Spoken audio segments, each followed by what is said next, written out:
Hello, everyone. Welcome back to Real Talk Rudy. I have another cool episode for you here, and this is like the realest of talk because I'm going to discuss the vaccines with you. And I thought this was a really important topic. It's super timely, all over the news. It's definitely something that's, you know, purported to get us out of this pandemic. So I thought I'd go over a little bit, discuss some of the facts, the misconceptions, hopefully clear up questions that people might have. Before I do that, there's a couple really key disclaimers. The first is, I'm not a medical professional, so please don't take this as medical advice. It is not a substitute for true medical advice.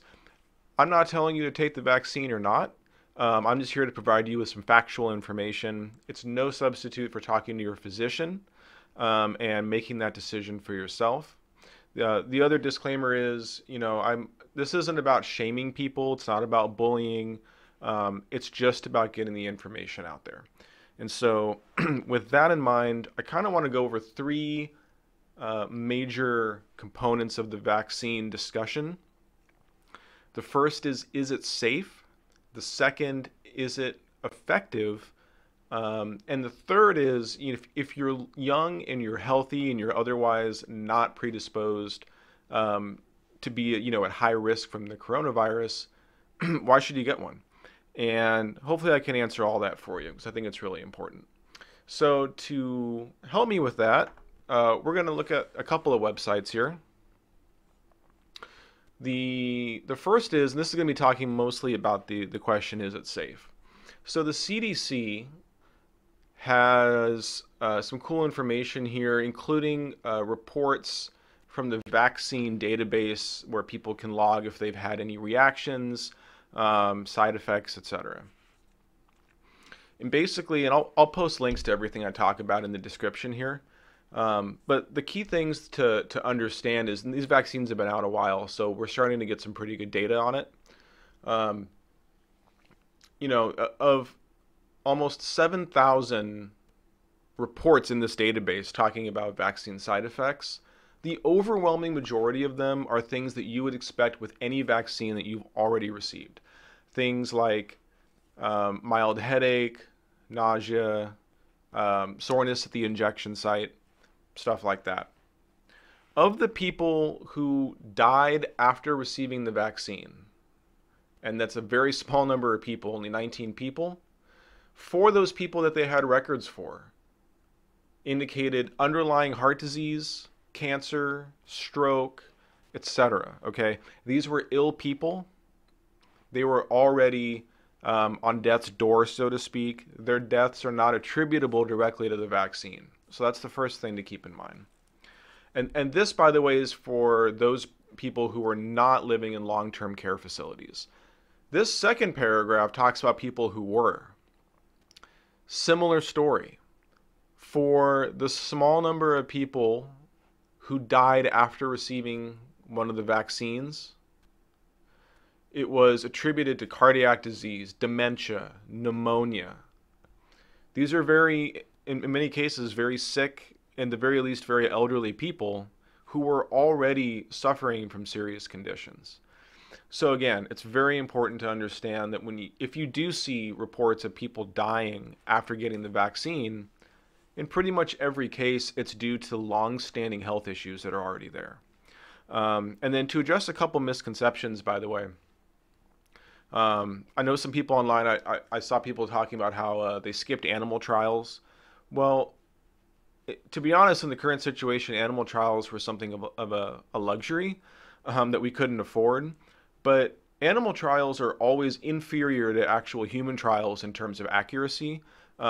Medicine is filled with trials and studies that work great in animal or mouse models. They don't translate to humans all the time. So the fact that they started with humans, it's actually fine. I mean, we get better data from human trials, and we were able to get that very early on in the process. So that's kind of the first thing to keep in mind. Also, these vaccines have all had to go through full stage 3 trials. So they start with a small group, make sure that it is safe, doesn't kill anyone, move on to phase 2 and 3, where they test larger groups of people to see if any of the less common side effects show up, and then to test for efficacy. So, people keep saying that it was rushed. It wasn't rushed. It went through the entire process according to the FDA. It's extremely rigorous. So I really don't buy that explanation. The other thing to keep in mind, and I think this is probably the most important point in terms of safety. If I hop over here to Bloomberg, this is a great website, by the way, for tracking the progress of vaccinations across the globe. I highly recommend it. So, in the United States so far, and actually, you know what? This is from March 4th. I'll refresh this because I think there's even more accurate data here. Let's see if they updated it. Yep, updated from March 6th. Almost 88 million doses have been given across the United States. Now, I can tell you, if there was any kind of serious side effects, even in a small percentage of the population, we would have known about it by now. It would have been all over the news, and it would be impossible to ignore. So the largest test, so to speak, is happening right now. I don't want to call it a test because, again, these are approved for emergency use. But we are going live with this to millions and millions of people. And again, if there were serious issues, we would know about it.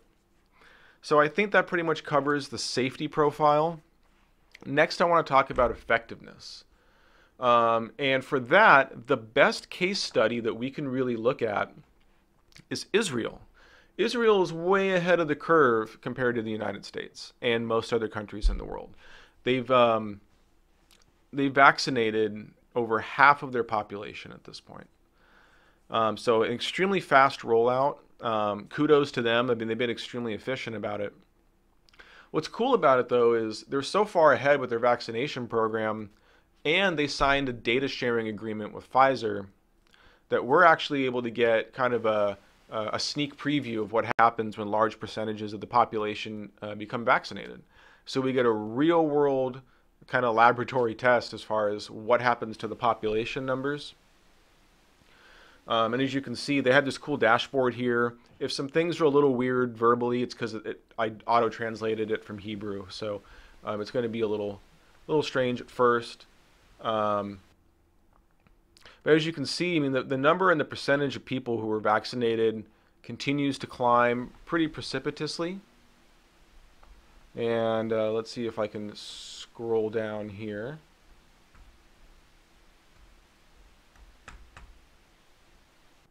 Here we go. So, severe number of patients. This is great. Rapid decline.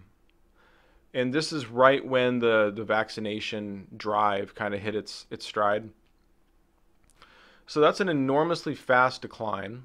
So that's really important. The other thing that is really important is the percentage of positive tests. And that is actually the best metric really of how fast and how much the virus is spreading, how endemic it is in the population.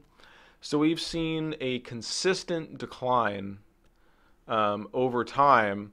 And I think we can actually go a little further back.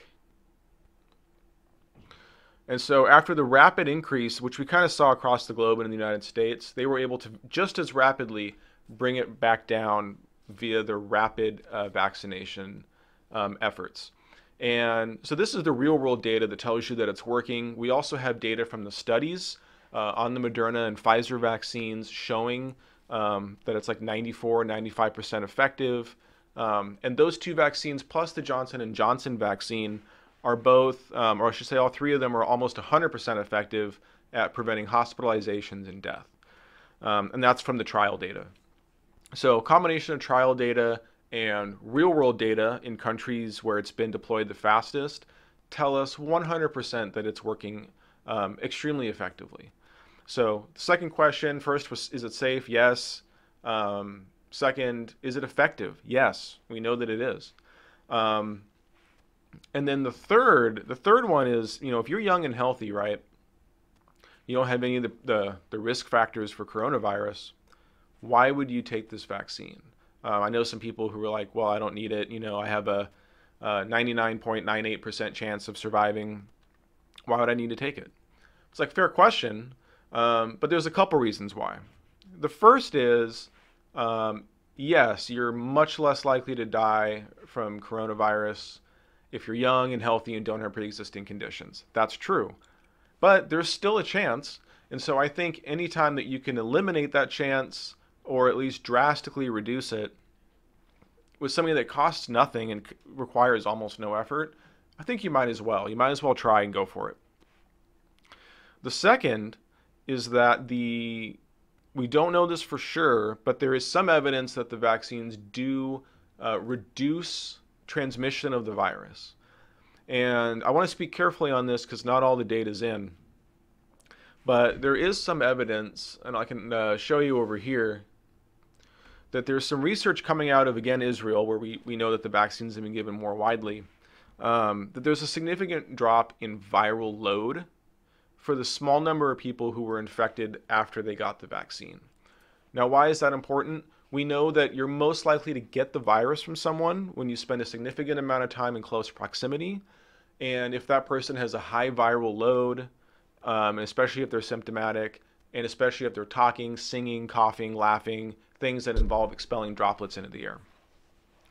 So knowing that that's the case, evidence that the vaccine reduces the viral load, which is the amount of virus in your system, is great news for reducing the transmissibility. And also, even if you are infected by it, if your body can fight it off more quickly and stop the virus from replicating as much, you're going to be less contagious and for a shorter period of time than if you didn't have that vaccine providing you protection. So again, the data is still out on this, and that's why, for example, the CDC is still recommending masks even after you're vaccinated because they don't know 100% for sure. But I think it's going to be found, it's likely to be found that the vaccines do significantly reduce the risk of transmission. We know that that's the case for vaccines in general, so I wouldn't expect these to be much different.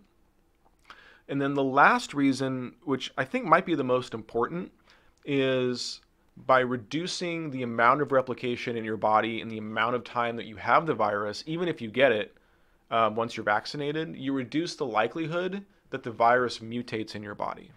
And we've talked a lot as a society about the variants that we see coming out. We hear about it in the news all the time: South African variant, UK variant, California. Well, every single one of those variants, which risks setting us back in our progress to immunity, by the way, because they can eventually evolve to resist vaccines or antibodies from people who've been infected before. The longer the virus is in your system replicating, the higher the likelihood is that the genetic material is going to experience a mutation and it's going to create a new mutant strain. So even if you're not going to be symptomatic or hospitalized or killed by the coronavirus, it's possible that you're a little incubation laboratory allowing the virus to mutate and spread to other people. Every one of those variants that I mentioned started in one person. It started by someone having the virus, and regardless of what happened to that person as an outcome, the virus mutated in some individual person. The genetic code changed, it became more transmissible and went out into the world. And now we have to deal with it. So if nothing else, I would say that it's important because it reduces the likelihood that you're going to be personally responsible for creating a new variant. And so if we all do that, we're all going to be in a better situation. So to summarize, vaccines appear to be safe, mild side effects. The vaccines are effective. We know this from trial data. We know this from real world data.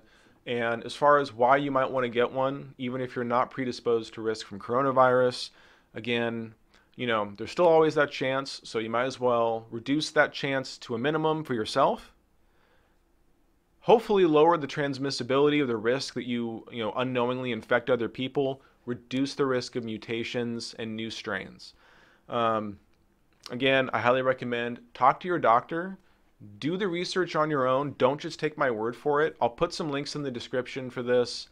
I'm not going to address the conspiracy theory of the whole Bill Gates and microchip thing. Honestly, if that's where your head's at, nothing I say is going to make a difference for you anyway. But otherwise, the vaccines appear to be a good idea. Ask your doctor, do your homework. Most importantly, like and subscribe down below, and I will see you for future episodes. Thanks.